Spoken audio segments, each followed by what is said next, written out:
1, 2, 3, 4, 5, 6, 7, 10. Okay. Because I was going on. How long is this chapter? Oh, okay. It's only one more page. Let me see. Alright, let's see if we can get through this crap.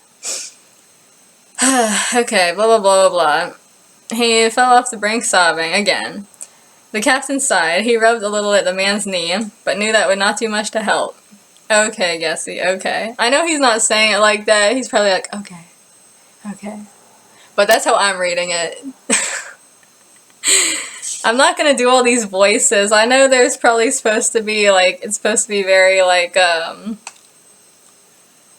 coddling, you know? But I'm not gonna do that. You can imagine it for yourself. Slowly, the captain rose from the bunk's mattress and made sure his feet were flat on the floor before he turned back to Gessie. Reaching over, he took his long-haired farmhand under the arms and pulled on him a bit. He's to take him out of here to spare everybody else, but honestly, that would just make them more jealous. Gessie knew what he wanted, and at the moment, protest was not on his mind. He crawled out from the bunk and stood on the floor beside the captain, not daring to look up, not wanting to see the eyes of anyone else watching him. I bet not. Their stares alone said too much, even when they were too used to it all to bother speaking out loud. And even though at times their positions might be switched, that knowledge didn't help Gessie any company, or didn't keep Gessie any company. He lowered his face into his hands and let himself melt to ooze, crying. Let's let them sleep, the captain said. The light switched off in the room, and from behind his hands, Gessie could see the change in darkness. Soon the captain's arm was around him and leading him out into the hall. The door shut quietly behind them, but as always, left a sliver open. Down the creaking steps they went, carefully, one by one, to the downstairs room. On the captain's soft old chair, where he often slept, the older man sat down slowly. He sighed. Nights like this, when he did not feel young at all, he motioned to Gessie and touched the farmhand's wrist, urging him silently to come close. I don't think that's healthy to be sleeping in the chair all the time, especially when you're older. Isn't that gonna fuck up your back or something? You know? Isn't that gonna... Should lay down and sleep properly. Where was I? He motioned to Gessie and touched the farmhand's wrist, urging him silently to come close.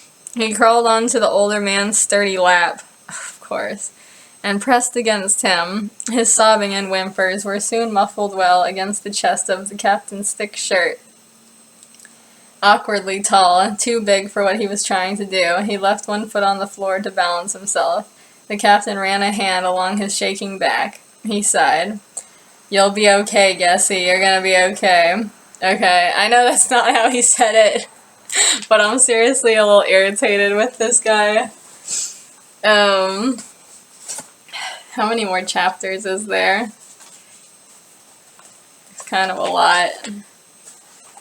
I wonder what's gonna go down. Oh shit, at the back there's like another different story.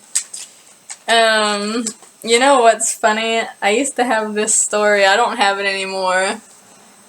And you'll see why. But it was a long story. It was like, you know these notebooks that's like, you see this divider thing right here? It was one of those notebooks that has like 3 of them, you know? It was like the fat notebooks, you know? And I filled that one up, like front to back. With this, I'm calling this porn. It's not, obviously not sexual porn, but it's like just gratuitous crying and, you know, if you like that fucking stuff, you know, that emo stuff, it's like emo porn.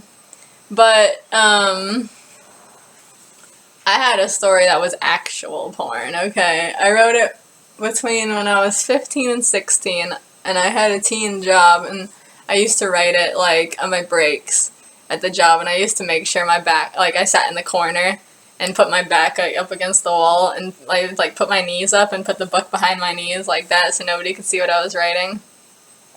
Hey, when you're a teenager, you know, you do these things or whatever. And, yeah, that was actual porn, and let me tell you what it was about, man. I know I'm not reading this, but I'm on the next chapter. It's chapter 4, it's called Out. So I'm guessing somebody's gonna escape. Let me see how many pages it is. 1, 2, 3, 4. Oh god, it's long. 5, 6, 7, and then a little change. God damn. Okay, I'm not gonna finish that chapter, but I might read a couple pages. Okay, after I talk about this. So, I had a story that was like, basically the premise was this. It was similar to this in the way where it's like it's totally another dimension. Like, it's nothing realistic about it at all. I mean, like, you'll see what I mean. Basically, it was like, you ever heard of Waco? You know, it was supposed to be this fucking military base, basically, but it was an independent military base. It was not government run. It was just like some individuals, a whole group. It was like 100 of them or something, and they were a militia essentially. And they had their own military base. It was out in the middle of the fucking in the middle of the fucking desert or something like that. It was really isolated. And there was a town nearby, and they would all like take this truck to go into town, and like they would all, when they're on the base, you know, they just spend their whole day doing obstacle course and practicing shooting and shit like that. And then, but every single one of them, this is all men, by the way. Actually, I think there might have been a few women, but it's mostly men. Like I said, I'm into male gay porn. And so it's pretty much all male cast. And every single one of them was a cross-dresser. So they would each have one dress with them. They would have their uniform, their day uniform, which was like, their uniform was like camo pants, and like an orange, like hunting, you know, like those orange shirts you're supposed to wear when you're hunting so other hunters know not to fucking shoot you. That's what I've heard. I've never been hunting, but that's what I heard. But anyway, yeah, they had like a bright orange shirt, and which obviously if they went to war, they probably wouldn't be wearing that, but this is what they wear on the base or whatever.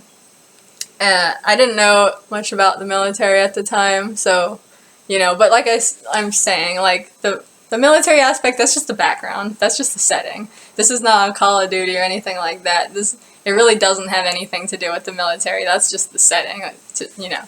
And anyways, by night, they would each have one dress each, their favorite dress, and at nighttime, they would fucking put it on, and they go around, and they have all these, you know, barracks-style bedrooms, and they would all go around and fuck each other, and it was really, really explicit. It was graphic. It was crazy. They would have these crazy fucking gangbangs, and they would, like, sometimes they would kidnap somebody from another room. They would have, like, little raids.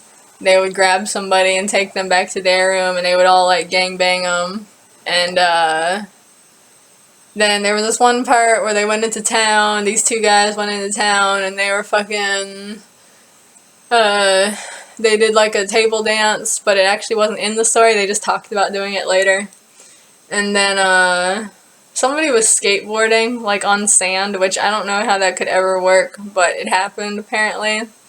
There was all these like weird, like, it was kind of like a Dr. Seuss type of area where it's like basically just this empty, like, desert full of sand.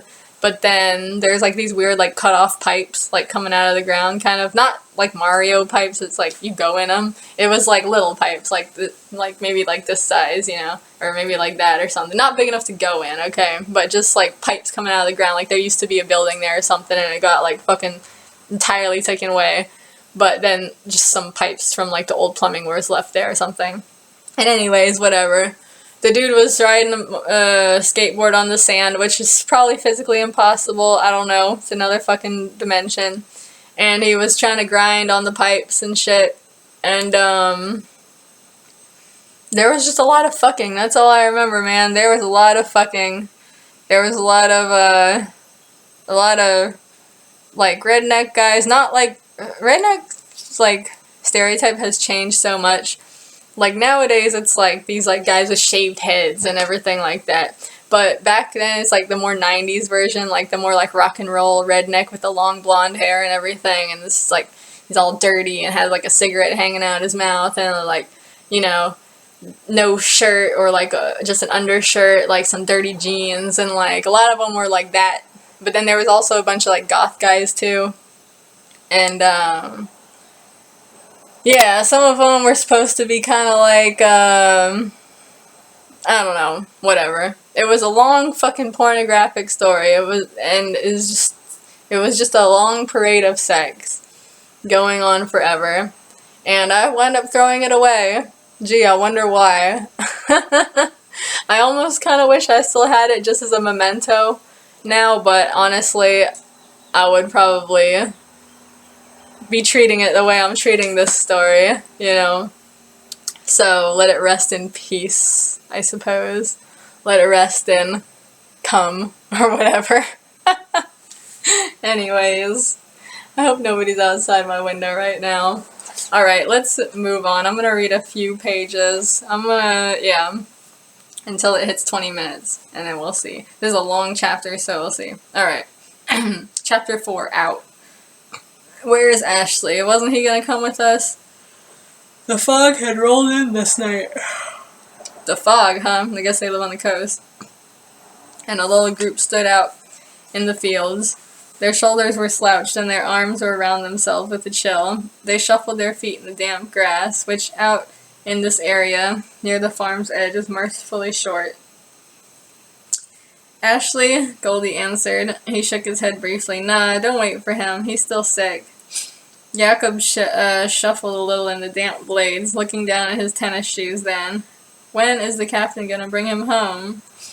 Oh yeah, that's another funny thing. It's similar to the story I was just talking about. I don't think these guys ever do any actual, like, farm work.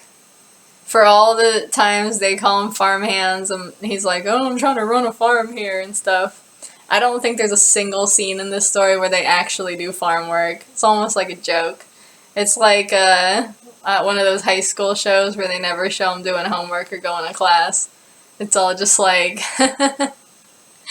it's all just like teen drama, you know? This is the same thing. Okay. Home to Jakob's other side, Maury answered. He never left, Yak. Where have you been? He laughed slightly. The big man hung his head a small bit, self-consciously. I haven't seen him. I bet he misses you, Goldie replied. In the darkness it was hard to tell if his expression was an honest smile or a cruel smirk. The hair rose a bit on the back of Jakob's neck, and he turned his eyes quickly so he would not have to look at Goldie any longer. He's been working in the house, Maury added then. He breathed out through puckered lips, just to see it become mist before him, then bounced a little on his heels, as if excited when he was successful. Yeah, these are all a bunch of Lolitas. The captain's teaching him to cook, I think. That's nice. Give the guy with the fucking STDs, jaundice bullshit, make him cook everybody's food. Goldie sputtered out a laugh, which earned him a sharp glare from Jakob. Cooking, Goldie exclaimed. He shook his bangs like a shaggy dog out of his cloudy eyes. Huh, I hope nothing for us to eat. I'll keep frying my own eggs, thanks a lot. Yeah, I like Goldie. Goldie's my favorite right now. And what the hell is that supposed to mean? Jakob shot at him. Goldie fixed him again with a look. With his squinted eyes, his slightly puffy cheeks that pressed at the corners of his small mouth, making his face appear plump despite that his body was slim beneath a loose, thin coat. What do you think it means, Rover? He said. What is that husk good for that doesn't involve being on his knees? Ooh, dis. And they're just standing around. They don't have any work to do, huh? They don't have any work to do. They just stand around all day. Jakob snarled. You pig, he barked, calling names, huh? He rushed forward at Goldie, but it was Maury who dashed between them that kept him from grabbing the other man by the shirt. Boys, Maury urged. He laughed nervously. Don't fight, let's have a good time, right? With a difficult sigh, Jakob forced his anger down. He stood up straight then, up on his toes for a moment, gazing up and down the field, all the way out into the edge of darkness, going out far through the grass, and all he could see was the soft movement of the wind through that flora. It looks like the water, he mused to himself eerily. A shudder ran through his stout body, from his cold feet all the way up through his thick long hair. He turned sharply. "Let's go." And with that he was walking briskly, arms still wrapped around himself, towards the wooden fence at the at the edge of the grass. Maury and Goldie glanced at one another and quickly followed. The hill began to tilt downwards. Jakob went slowly at first and then picked up speed, more and more as they made it down the slope through the dirt. Soon the three of them were racing, even when the ground leveled out flat. Jakob let himself grin, tossing the hair out of his eyes as he ran, and could feel some of the strength return to his bones. Maury laughed with glee, a high-pitched sort of sound through the chill air, but joyful. He sprinted ahead in front of the other two, running all the way to the wooden fence, and let himself fall against it. He slouched forwards, flopping his arms over the top plank of the fence, and gasped for breath, shrieking with laughter.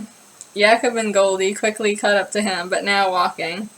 They had a new bout of laughter, quieter than before, but couldn't help themselves, hearing Maury like that. Goldie gave Maury's bony figure a playful shove, jabbing him unintentionally into the fence and making him cough sharply. Goldie half circled around him. "Where do you guys want to go?" Maury gave him a slight glare and rubbed at his chest. "Oh, let's just go." Jakob took a few steps back, and with a small running leap, though he didn't need it, he hurled over the fence. Goldie and Maury scrambled after him. Over the fence they went, clumsily, scraping their shins on the splintered wood and stray wire. And there was a short ripping sound as Goldie tore the ridge of his jacket on a bared nail. Their shoes hit the dirt on the other side. The grass was quick to thin out into hard black asphalt of the road. Beginning to giggle again, childlike, they began to run again, finally warming from inside out. The night air became more of a relief than an attack. Oh, it's nighttime. Catching breath was not on their minds yet, and the cricket song hummed all-encompassing all around them. The road was flat and comfortable under the soles of their shoes, like running on rubber. Suddenly Jakob's eyes went wide, and his feet skidded to a halt. Goldie, who was running right behind him, whacked into Jakob's broad back and stumbled him forwards, almost onto his hands and knees before he caught himself. "Watch it," Jakob hissed. Goldie had both hands on his head, trying to iron out his own dizziness from that impact. "You watch it," he grumbled. "Why we gotta whisper now?" That was Maury's boyish voice now, which Jakob heard from out of his blind spot. He shook his head as the hair rose on the back of his neck.